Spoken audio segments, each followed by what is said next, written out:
Well, autumn is well and truly here now, and as I've filmed this video on a gloomy day last week, quick hour in the evening is all the time I've got, so this video is what you're going to get. It really does feel gloomy, dusky, and it's only 5:30 now, so the weather, the days are only going to go one way. But let's face it, on the positive side, it's a great time to look ahead to next year, and it's a great time to add some more plants to your garden to really improve and add to the spectacle that you will create in your garden next year. And there's also plenty of time to add some beautiful colours and some seasonal interest to your garden to enjoy during the shorter, darker days. Well, what have I been up to? Well, I've taken some cuttings, more than a few in fact. I've got a few different vases on the windowsill, absolutely full of different things. Autumn is a great time for sowing perennials from seed. I've got some different grasses here, a few other perennials, a great time. The plants can really get started, particularly these hardier ones, and then you can pot them up and you've got some lovely plants for next spring. It's also a great time of the year to really look at autumnal plants in the garden centres and see which ones are performing right now. Crimsons, scarlets, oranges, yellows, there's every colour you can possibly imagine. And when it comes to some flowering seasonal interest, there's also options out there. For example, this beautiful little heather in a simple metallic pot, a little touch of beauty, a little touch of colour, and a little touch of seasonal interest to have right outside your back door. But let's face it, you're not watching this video for any of those things, are you? You want to see some cool plants. Well, what this video might lack in creativity and general time to film and put together, it'll hopefully more than make up for it when it comes to cool plants, because I've bought some beauties recently. Let's get into them. Well, it's that time of year again, when the air is full of the sound of geese, the smell of smoke drifting on the breeze, a world full of colour, cosy autumnal vibes. But it's also a time to look ahead to next year. So in today's video, as these birds noisily flock and pass overhead, it's time to look at some amazing plants. And to liven things up a bit, I'm going to look at these plants starting from the smallest and working up to the biggest, some real jungle giants. Let's look at the first plant, and it's none other than this beast. This is Farfugium Giganteum, one that I already grow in the garden. A fantastic plant. This actually came back from -6 last winter, quite a sustained cold spell in November where it completely blackened, but it's come up again. I've got 2 plants now, but I wanted to add more to my garden. So rather than just relying on division, I went to Linden Nurseries. You might have seen, if you follow my Facebook page, I actually recently went there with both Chris and also Shane Bilson. And on my trip with Shane, I picked up a couple of these, a tenner each. A tenner. I thought that was an absolutely fantastic price. Look at the size of those leaves. To me, these are such a cool plant. They belong in that understory in a jungle garden. These beautiful leaves, just glossy, dark green. They complement ferns and other finer, more graceful plants so well. An absolute jungle must-have here in the UK. What will I be doing with these? Well, personally, I'll be keeping a couple of these now as we're quite late in the season. There's no point planting out borderline hardy or hardy-ish plants now. I'll be keeping this in a polytunnel. So if you've got a greenhouse, somewhere close to your house, tuck it in there. And what I'll probably do is actually pot these up, maybe put them in a 10-litre pot, just to give them a little bit more room to expand. And then come next spring, even though they'll still die down in a frost-free polytunnel, I'll have some even bigger plants to look forward to. Absolute monsters, and at a tenner, I had to go for a couple, didn't I? Next up then, and very much still on the theme of oversized ground covers, we've got this, Begonia Torsa. This is a begonia that I have grown before, but I probably planted them in places with too much root competition, so they've never done especially well. So this beauty will be going somewhere where definitely more rich soil, more of a root run, and hopefully it can really thrive. I mean, just look here, even on a tiny plant, look at those leaves, look at that veining. Really impressive, and these leaves just get huge. For a begonia, for me, this plant is completely next level. This one I got from a duelist, but you can get this from Sunk Island Exotics, and in fact, if you head over to Sunk Island Exotics right now, this isn't a sponsored video in any kind of way. They've got 20% off, and they're actually running a competition to win another Brassioopsis mitis, so get involved over there. But honestly, what a stunning plant. And once you've got one, and it's really bulked up nicely, they're very easy to propagate. So hopefully I can take this little baby and get some more spread around the garden later next year. A stunning ground cover. Yes, it's not evergreen, it will die down in winter, but it comes back reliably. And in fact, Begonia grandis and other variants are probably one of my favourite ground covers now in the garden. They really add that tropical, exotic jungle vibe.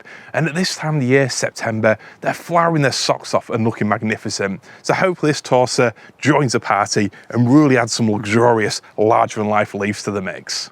For the next plant, I've moved the camera approximately 2 foot just to give some inkling of production value. I hope the effort is appreciated. But the next plant rises up above ground covers, and it's this beastie here. I don't know why I've stood so close to this bamboo. This nettle relative is a Boehmeria, and this one is Kyushu Rikishi, which is actually named by Nick Mace at Pan Global Plants. And that was actually the first place where I saw this amazing plant. Growing in the gardens there, the size of the leaves on this thing, it really is sensational. Each leaf can get to over 1 foot across. The whole plant can reach 6 foot tall. And it's not just big, it's not just larger than life, it's got a very cool look to it as well. Big leaves held nicely, a really stunning thing. Yes, it's a nettle, but this is a super-sized nettle. Doesn't sting, this one, unlike that jungle beast that Shane had over at his garden. I don't think I'd be allowed to grow that here, so I'm generally trying to stay in the brackets of what a responsible father would plant. But for me, there's something that just tickles my sense of humour about a nettle that gets to 6 foot tall with dinner plate sized leaves.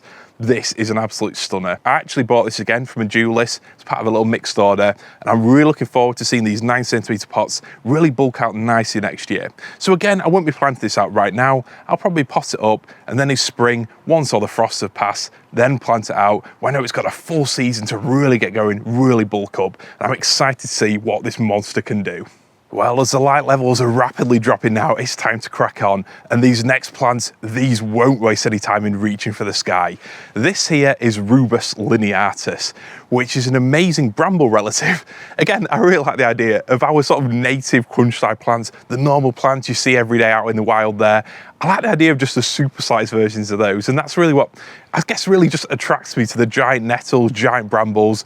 This Rubus here actually grows to 3 meters tall, creating a thicket, but this is definitely no normal bramble. I mean, look at those leaves. If I had the time, I'd do some beautiful close-ups.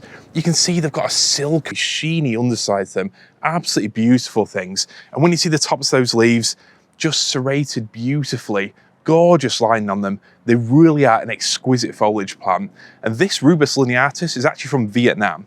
I have actually grown this Rubus before. Had a very small 9cm plant, but it never made it. I don't know if it was a summer dry that killed it off or a very cold winter.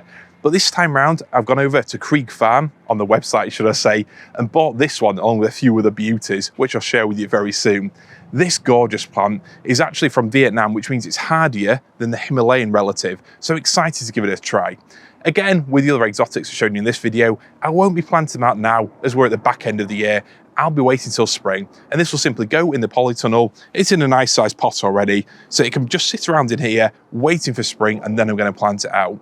But definitely more of an informal, messy plant than some of the others that I will share in this video, but I think they're an awesome backdrop plant, great for any kind of jungle garden. And let's face it, interesting foliage is interesting foliage, regardless of what the plant is related to. Obviously, if I were Mark Goodlad, I'd have to go for Rubus cockburnianus, for obvious reasons, but instead I've gone for this, purely for these absolutely beautiful leaves. I think they look fantastic, and honestly, just a lovely plant. There's nothing more to it than that. Sometimes the interesting plants, the really obscure ones, have their own kind of beauty, and for me, this Rubus definitely ticks that box. But as a plant, this gets to 3 meters tall. There is another beauty I purchased recently, which reaches similar lofty proportions. Yes, it's another grass. I know this video is probably very similar to the one you saw a couple of videos ago where I talked about some new plants in a bit of autumnal colour. Things are definitely different, but let's face it, admitting you got a problem is the first step to sorting it, isn't it? And the second step is sharing it, and that's exactly what I'm doing today.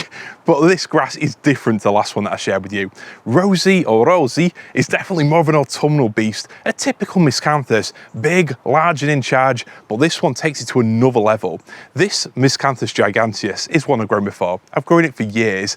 The giant elephant grass, an actual hybrid, is a real magnificent monster. Gets to 3 meters plus tall, definitely bamboo sized in its scale and proportions, but it doesn't spread in the same way. But this one is one I actually saw on my trip to Linden Nurseries with Shane Bilson. This particular plant really jumped out at me because of this rich maroon colouring on the stems there. It really is beautiful. I try not to fondle it like Shane does his bamboo.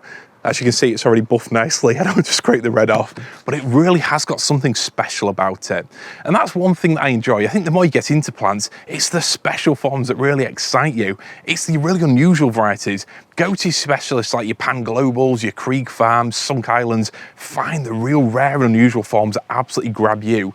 But for me, this is just labelled up as Miscanthus giganteus. Nothing special whatsoever. I mean, it's still a beastly grass, but it's something about this red here. It might fade next year. It could just be the result of an incredibly sunny year, being confined to a relatively small pot. It could just be a stress thing, who knows? But for me, definitely worth a chance. Miscanthus like this, great for the back of a border, or you can use it, like Yorkshire Chris has done, right next to the path, to really create a sense of occasion as you walk across a bridge or something like that. Absolutely stunning plants, fitting perfectly with the bananas, the cannas, and the other big leaves I'm going to share with you.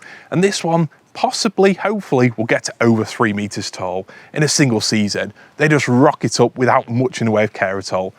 Really amazing.